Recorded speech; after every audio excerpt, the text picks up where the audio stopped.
All right, everyone. Thanks for joining me for the Coyote Radio Show and podcast. We just got back from a crazy week in Austin, Texas during South by Southwest. Had so much fun. There's music everywhere. We were invited down by Jason Hendrix, which I now consider a great friend. What a host. What a guy. Been on this great show at the Colton House under Meanwhile in Music. So if you don't already follow that, I got links in the description. Follow their pages, all the social media things.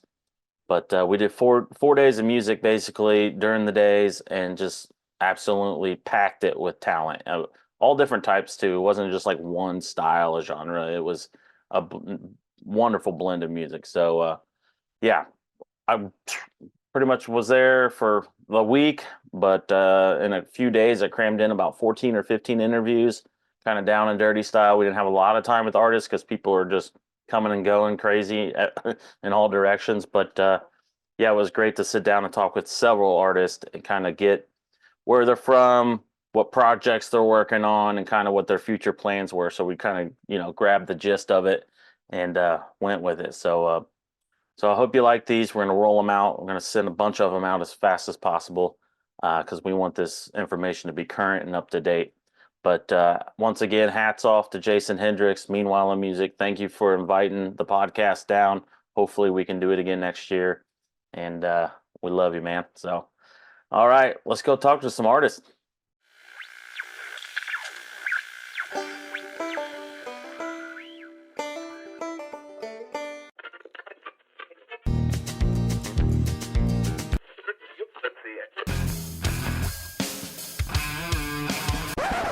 All right, welcome back to the Coyote Radio Show and podcast. We are here. The Colton House, Meanwhile in Music, presents an awesome 4-day experience. Not even an event, it's an experience. It is an experience.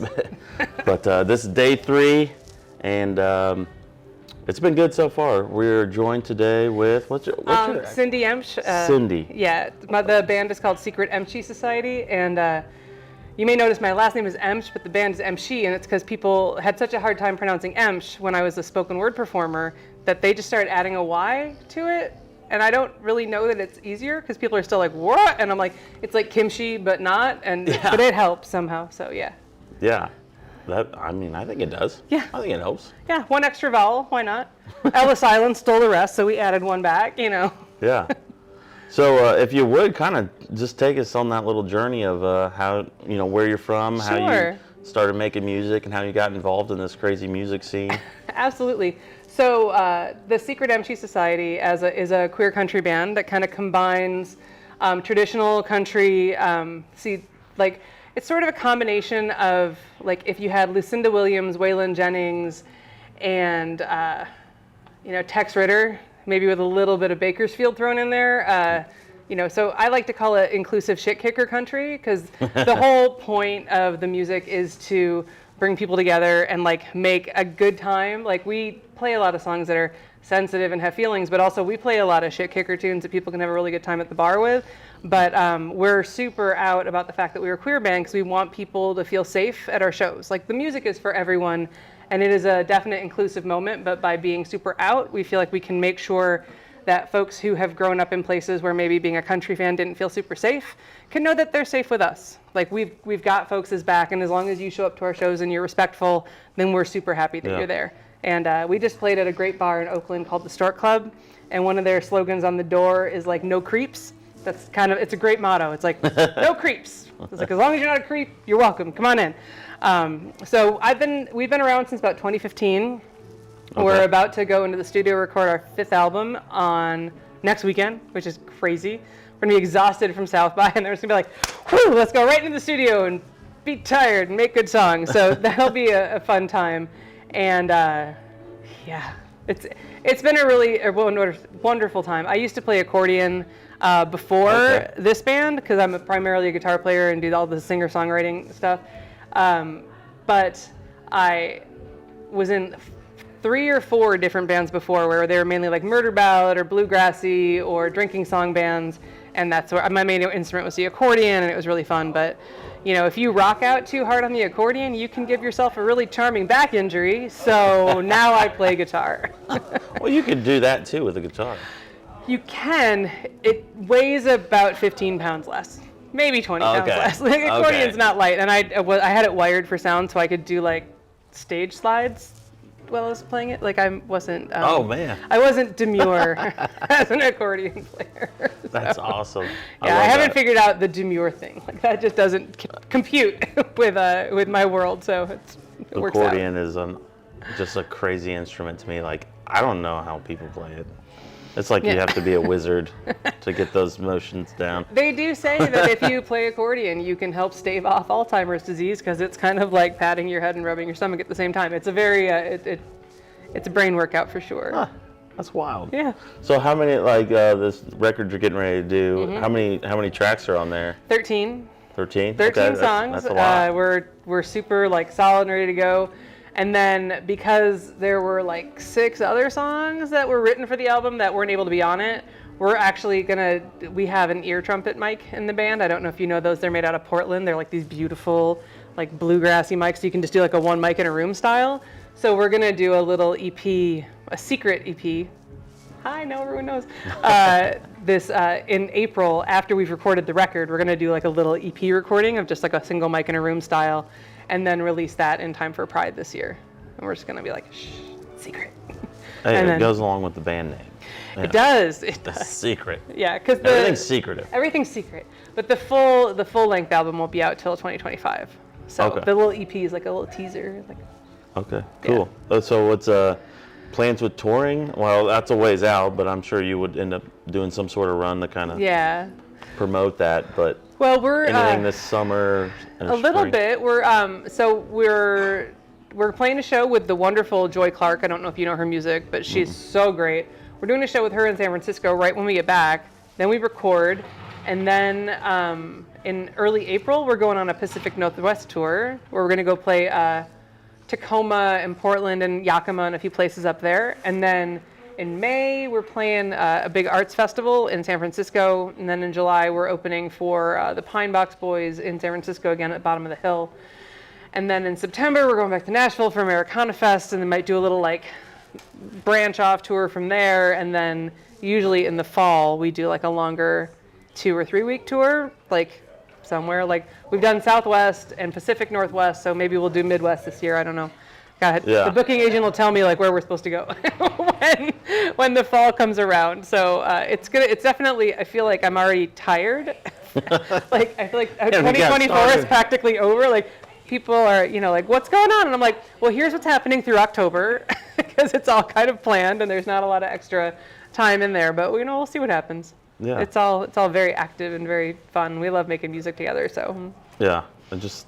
You guys look like you just have fun. I was down there watching part of your set or whatever, and it was just like, you're getting. And I got the shit kicking bar songs in there. I was like, hell yeah, this is get up.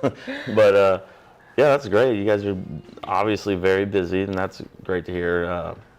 What's kind of like the coolest part you think of this whole experience? So just connecting with the people, or it's connecting with people. Like I don't think of people as fans. I think of them as new best friends, honestly. And like I really love that part of it. But I also feel like, I came to songwriting as a poet first, and I feel like if you can make music that captures a moment in time that allows the crowd to be there with you in it. Like you found something like beautiful and magical in a moment, whether it was like happened, by the side of a lake drinking beer, or whether it happened like on a romantic moment that just felt like, sacred and profane in some kind of wonderful way. Like if you can capture those moments that like feel so important to our hearts and like share them with people, I think there's nothing more powerful than that level of connection.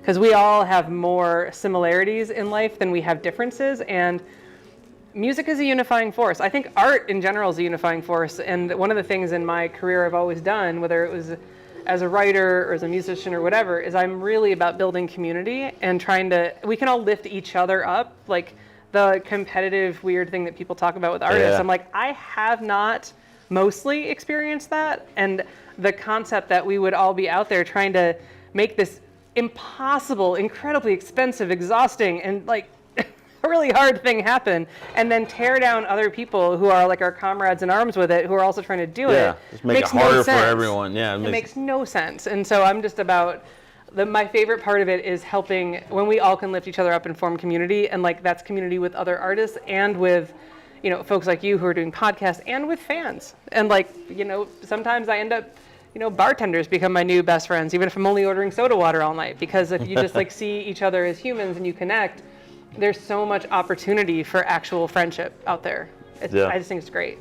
Yeah, I mean, most musicians know, but like say the general public, the power of music is just ridiculous. I mean, it literally changes lives. Like, it's amazing. There's a reason that every car has a radio in it. People love to listen to music, even if they aren't conscious of how much it matters. Everyone has a song that captures like a certain moment in time that they're going to be like, oh, I'm feeling really happy. I want to take the car into like Fifth Drive down a long straight highway and like blast something that's like really raucous, like out my radio windows, or I had a hard day at work, so I want to put this song on because it makes me feel better. Like, music is everlasting and so impactful to people's lives. And if you can be even a small part of making that sort of impact or being a part of someone's life that way, like there's no greater gift than that. Yeah, absolutely. Yeah. That's great. I might catch you. I'm not sure yet, but I might be at Americana Fest. So oh, really? Oh, that'd be great. Town. We get to talk some more. That's a crazy time too. Oh my goodness! I love the community that's around Americana Fest, but it does get really wild. Yeah. Well, thank you. Oh, were you? I just said I never spent so much on cars to get from one place to the other. Trying to be responsible. Yeah, that's smart. I don't drive once I get to conferences like this because people get too crazy. Right. Just let someone else do it. Yeah. Well, thank you again for being on. Thank you for having me. Is there a social media site or anything we should share, like yes. link-wise? We are at emchy.bandcamp.com, but if you pretty much put EMCHY into any search engine anywhere, you'll find our Spotify, the Apple Music, the Bandcamp, the website, all the social media moments. Right. Like we're there as all of it. We're the Secret Emchy Society, but also you can just find me if you just want to be friends with a single person and not a whole band. It all works out. I'm cool. pretty open book when it comes to connecting with people. As long as you're not a creep. No creeps. That's the only rule. The only one. Hey, that's a good rule. I mean, it covers a lot of ground. It does. It shouldn't be hard, but also it covers a lot of ground. Well, I'll have all the links in the description if you guys want to find it. And thank you again. It's been great. Thank you. Chatting. This was super fun. Yeah, we got a lot of music to catch downstairs, so we're out of here and we'll see you next time. Bye.